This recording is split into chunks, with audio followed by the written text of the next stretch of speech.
Three very popular kids properties from Paramount slash Nickelodeon getting the big screen or at least streaming treatment.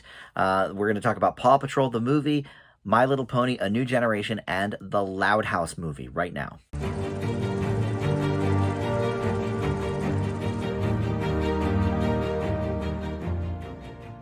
Hey guys, Dan here. This is Dan Reviews It. Welcome to my reviews for three new family and kids movies that you can see on streaming sites, a little bit in theaters as well, but mostly on your streamers. Paw Patrol, the movie, My Little Pony, A New Generation, and the Loud House movie. The latter two you can see on Netflix, and the Paw Patrol movie you can see on Paramount Plus. It's actually been available there since its theatrical release about 6 weeks ago, but I saw that they were doing Loud House and they were doing My Little Pony, so I'm like, I'm just going to wait and lump these all in together for one review, because I don't think any of them need, the big 10 to 12 minute review treatment. So I think we'll just knock these out, but I did see them, and, I wanted to let you guys know how I felt about them. I did not watch any of them with my nephews. I watched them all just me, and I don't really have much background for any of these shows. Paw Patrol is like way out of my wheelhouse. I think my youngest nephew was watching that, and his name is Chase, which is one of the dogs in Paw Patrol. So like they have that, attachment. But other than that, I don't think I've ever seen Paw Patrol. My Little Pony, other than like the original show in the 80s, which I knew a little bit about. And then I did see the movie they released a few years ago. And then Loud House, that's sort of a constant when I am over at my nephew's place, because they have Nickelodeon on all the time. And either on the weekends, it's either SpongeBob or Loud House. That's kind of the two shows they run hours and hours and hours of on the weekend. So I'm familiar enough with that. But this past weekend, My Little Pony went up on Netflix. So I figured, well, this is the time now to lump these all together in one review. They were all, I think, supposed to go to theaters. My Little Pony definitely was. Paramount was going to release that, and then ended up selling the rights to Netflix. And then, like I said, Paw Patrol did go to theaters, but same day on Paramount Plus. And then Loud House, I'm not sure what that was destined for, but they are doing another Loud House movie coming directly to Nickelodeon, I think later this year, I think around Thanksgiving. So let's talk about all of these. We're going to start with Paw Patrol, the movie. And this is the first of several movies, I think, that are planned in this franchise. Most of the original voices on the show are here, but we do add two famous voices to the mix. Ian Armitage, who plays young Sheldon on television, he plays Chase in this particular version. And then a new character, Liberty, played by Marsai Martin from Blackish. And so, they're added to the already existing mix of characters. And essentially, the pups are called to Adventure City to stop Mayor Humdinger from turning the bustling metropolis into a chaotic state. And there's a few famous people among the non-pups in this as well. So you've got Ron Pardo is the mayor, who I don't really know him, but a couple of the mayor's aides are voiced by Dax Shepard and Randall Park, so a few names you might know. And then a sassy poodle here is played by Kim Kardashian. Who cares? Boo. Whatever. I luckily, I don't even know her voice well enough to have been able to pick that out. And Ian Armitage, and I watch Young Sheldon, but I couldn't really pick his voice out either. But Marsai Martin, I identified her right away, and Randall Park, same thing. But look, this movie obviously is geared towards the really young crowd. It's rated G, which almost no movie is rated G these days, which I think is a travesty. Check out, by the way, and maybe I'll put the link down below, but I have a video where I just sort of rail on the MPAA's decisions for grading movies, and the basis for that was the Trolls World Tour, which should have been rated G but wasn't, because they just don't rate things G this time anymore. But Paw Patrol is obviously for everybody. It's for little kids. There's going to be nothing offensive at all in this movie. But a lot of times that will turn parents off, because they'll think like, oh, this is going to be bland and this will be kind of stupid. And to be honest, I thought it was kind of charming. I thought that there was a lot of action sequences, a little peril, and I assume that that happens on the TV show probably on a smaller scale because they're shorter episodes. But there were some actual like real deal kind of action oriented sequences here that I thought went over very well. Look, I think the main focus for shows that and movies that hit this age range is togetherness and family and honesty and stuff like that, and they hit all of that really really well here. And the voice acting is fun, and I think these pups are all really cute. So no, nothing wrong there. um yeah, I mean, the only thing I would say about this movie is the humor is definitely not really there. I think adults will think it's kind of cute, but I don't think this is going to generate belly laughs. Like, the last few G movies I can think of, well, like Toy Story 4 was rated G, but that's just because they're all rated G. Um, so it sort of gets grandfathered in. But like the Rio movies were rated G. The Peanuts movie was rated G. Those are all like definitely funnier movies than this. This is, it had a couple of jokes and puns that like little kids will think are kind of funny. But I will say that there's no lowbrow humor here. Like a lot of kids movies, have like fart jokes and stuff like that. They don't do any of that here, which also makes sense. So I don't know. It's humor wise, yeah, I wasn't quite feeling it, but I will say I was kind of invested in the story, and I thought the voice acting was good. So I'm gonna leave Paw Patrol the movie with a B. Next, we're going to talk about the My Little Pony movie, A New Generation. This is up right on Netflix. It went up this weekend, like I said.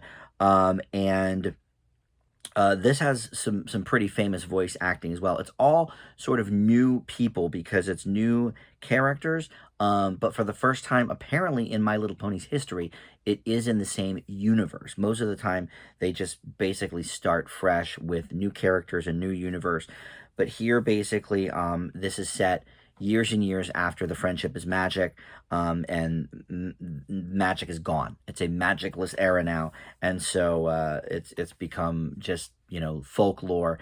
And there's three kinds of ponies: earth ponies, pegasi, and unicorns, and they've all been sort of separated from each other and taught that the other one is bad and X, Y, and Z. So there's some lessons here about maybe not believing what you hear about people. And, we went through this with Trolls World Tour, too, so it's not like there's anything new there, really. But in any case, they have to sort of work together in an effort to, bring the universe back together, essentially, amidst all the prejudice going on and the what essentially is racism, but just in the pony version. And Sunny Star Scout is sort of the main character. She's the Earth Pony here. And so, like I said, there's some voice actors you may recognize. Vanessa Hudgens voices Sunny, but then you also have James Marsden here, Liza Koshy, Elizabeth Perkins, Jane Krakowski, Ken Jeong, Michael McKean.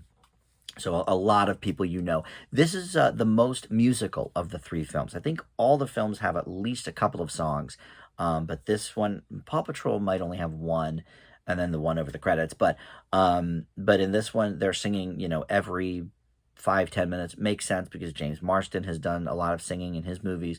Vanessa Hudgens, of course, comes from the world of High School Musical. Jane Krakowski, Broadway legend. So that all makes sense. And this is the funniest movie of all three as well.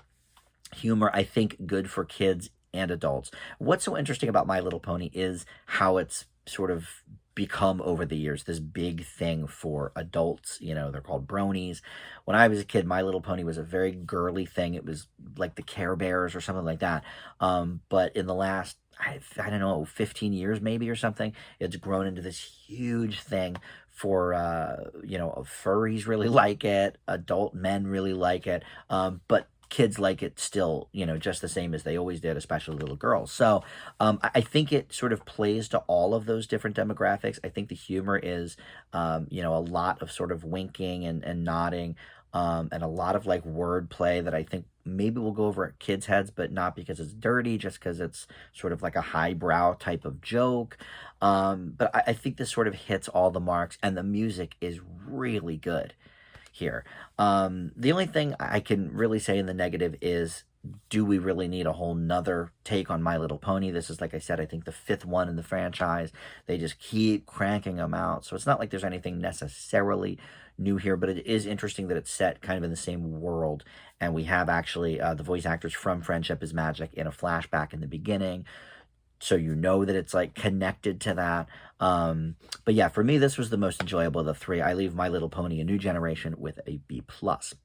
And then finally, we've got the Loud House movie. And again, this is the show that I would say I have the most knowledge about, just because it's always on Nickelodeon. But in this particular version, this is, instead of their little, 11, 12-minute shorts that they put into the episodes, because each half hour is made up of 2 short episodes. This is, a full hour-plus movie, and as often is the case with some of these, TV shows turned movies, it is a travel movie. They go to London because they found out that, or maybe they don't find out until they get there, I guess, that royalty runs in the family. And so Lincoln Loud, the one boy in the house full of women, may be royalty and may become, the prince of the town or whatever. And all the actors from the show that are currently voicing the characters are here. So Lincoln's been replaced at least once, but the kid that's playing him now is Asher Bishop, and they just, the kid's age up and his voice isn't, young anymore, and the show has been on for, I don't know, 6 or 7 years. So currently it's Asher Bishop, and he portrays him as well. But again, there's some famous voices you may know from this one too, including David Tennant, who is great here as one of the guys kind of helping the Loud family figure out where they belong. And so what I loved about this is the look of it is that traditional hand-drawn animation, and it's not CGI made to look hand-drawn.